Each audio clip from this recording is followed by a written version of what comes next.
कहते हैं जिंदगी में बहुत से पल आते हैं, हमें हंसाती भी है और हमें रुलाती भी है, लेकिन जीवन में जीना कैसा है ये आप पर और आपके सोच पर निर्भर करता है कि आप जिंदगी के साथ कैसे रहते हो, जीना कैसे आपको आता है। आप खुश रहते हो जीवन में या फिर दुखी रह के जीना पसंद करते हो। आज की जो कहानी है रोहित की है। रोहित बहुत ही खुश रहता था अपने जीवन से, वो हर चीज में खुशी ढूंढ लिया करता था। क्या होता है, वो कॉलेज में एडमिशन लेता है, उसके एडमिशन लेते ही सारे लोग वहां पे खुश हो जाते हैं, क्योंकि उसकी आदत ही रहती थी खुश रहना और दूसरों को खुशी देते रहना। बहुत अच्छी आदत होती है, हर किसी में नहीं पाई जाती है। कहानी शुरू होती है रोहित के करीबन 6 महीने बीतने के बाद। रोहित बहुत अपसेट रहने लगता है, दुखी रहने लगता है। किसी से बात ना करना होता नहीं है। जब हम किसी से बात नहीं करते हैं और पहले बहुत खुश रहते हैं और धीरे धीरे बातें करना लोगों से कम कर देते हैं, तो हमारे जो दोस्त होते हैं वो भी धीरे धीरे कम हो जाते हैं, क्योंकि उन लोगों को हमारा पहले वाला स्वभाव पसंद होता है और अब हम थोड़ा चिड़चिड़े टाइप के और लोगों से बात ना करना और अपने में खोए रहना, तो कहते हैं धीरे धीरे आदमी डिप्रेशन में चला जाता है। रोहित के साथ भी ऐसे हो रहा था। उसके एक टीचर थे जो रोहित को बहुत पसंद करते थे। अच्छे बच्चे को हर कोई पसंद करता है। टीचर की यही बात ही होती है, जो उनके कॉलेज विद्यालय स्कूल में जो अच्छे बच्चे होते हैं उनको पसंद ही आ जाते हैं। रोहित के साथ भी ऐसा था, इसलिए रोहित को पसंद किया जाता था। वो रोहित को देख के पता नहीं कि उनके मन में चिंता सी आने लगी और रोहित से कॉलेज में मिलते हैं, बोलते हैं बेटा आज शाम को आप मेरे घर आना, मुझे आपसे कोई बात करनी है।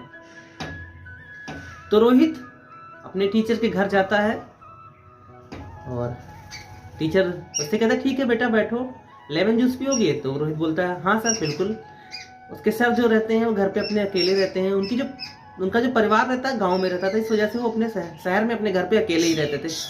लेमन जूस उनको खुद बनाना पड़ा और वो गलती या जानबूझ के कह सकते हैं आप, लेमन जूस में नमक ज़्यादा कर दिया और रोहित को दिया और खुद भी लिया। तो जब रोहित ने उस जूस को पिया तो बड़ा सा मुंह बना के बोला सर आपने क्या किया, इसमें तो नमक बहुत ज़्यादा है। तो जो उसके सर कहते हैं बेटा मैं 2-4 दिन से देख रहा हूँ आप बहुत तकलीफ में रहते हो, दुख में रह रहे हो, क्या बात है, हंस नहीं रहे हो? तो जो उनका स्टूडेंट रोहित रहता है कहता सर मैं एक लड़की से प्यार करता था, वो मेरी ज़िंदगी से दूर जा चुकी है, तो मैं उसी को सोचा करता हूँ, इसलिए मैं उसको लेके बहुत दुखी रहता हूँ, टेंशन में रहता हूँ और मुझे कुछ अच्छा नहीं लगता।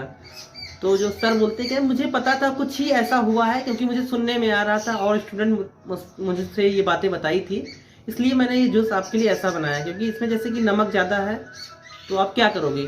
तो उन्होंने बोला सर इसमें मैं चीनी बढ़ा दूंगा, उसका स्वाद अच्छा हो जाएगा, फिर मैं पी लूँगा।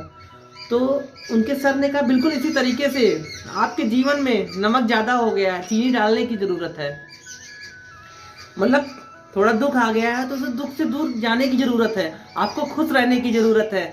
और आप इतने खुशदिल इंसान होके क्यों दुखी रहते हो? अगर जो आपकी लाइफ में चला गया, आपकी लाइफ से चला गया और आपको छोड़ गया रास्ते पे, तो हो सकता है वो आपके जीवन में आगे चल के आपका साथ ना निभाता और किसी मुश्किल समय में भी आपका साथ छोड़ सकता था।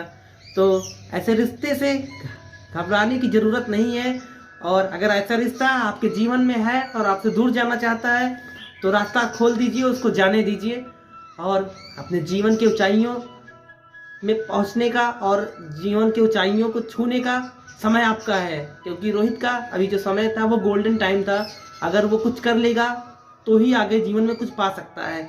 इसलिए बहुत से ऐसे पल होते हैं हम देखते हैं कॉलेज में, जो आजकल के स्टूडेंट होते हैं वो प्यार मोहब्बत के चक्कर में आ जाते हैं, लड़कियों के चक्कर में, या फिर कोई लड़की लड़के के चक्कर में। मैं किसी एक को गलत नहीं कह रहा हूँ, और अपना जीवन जो पढ़ाई लिखाई का टाइम होता है उसको बर्बाद कर देते हैं। तो इस कहानी से मैं कहीं ना कहीं सीख लेने की ज़रूरत ये है कि जो हमारा सही टाइम है, ये गोल्डन टाइम है, इसको हम अच्छे से अपने पढ़ाई में लगाएं, अपने जो कार्य हमें दिया गया उसमें लगाएं, ना कि इधर उधर की चीज़ों में और प्यार मोहब्बत में लगाएं। प्यार मोहब्बत करने के लिए बहुत समय है, पहले आप कुछ कर जाएं, कुछ बन जाएं, प्यार तो आपको होता जाएगा और प्यार आपको बहुत मिलेंगे। इसलिए अभी से प्यार के चक्कर में फंसना और इनमें रह के अपने जीवन को बर्बाद करना, अपने पढ़ाई को बर्बाद करना, डिप्रेशन में आना, ये अच्छी बात नहीं होती है। इसलिए इनसे उठने की ज़रूरत है।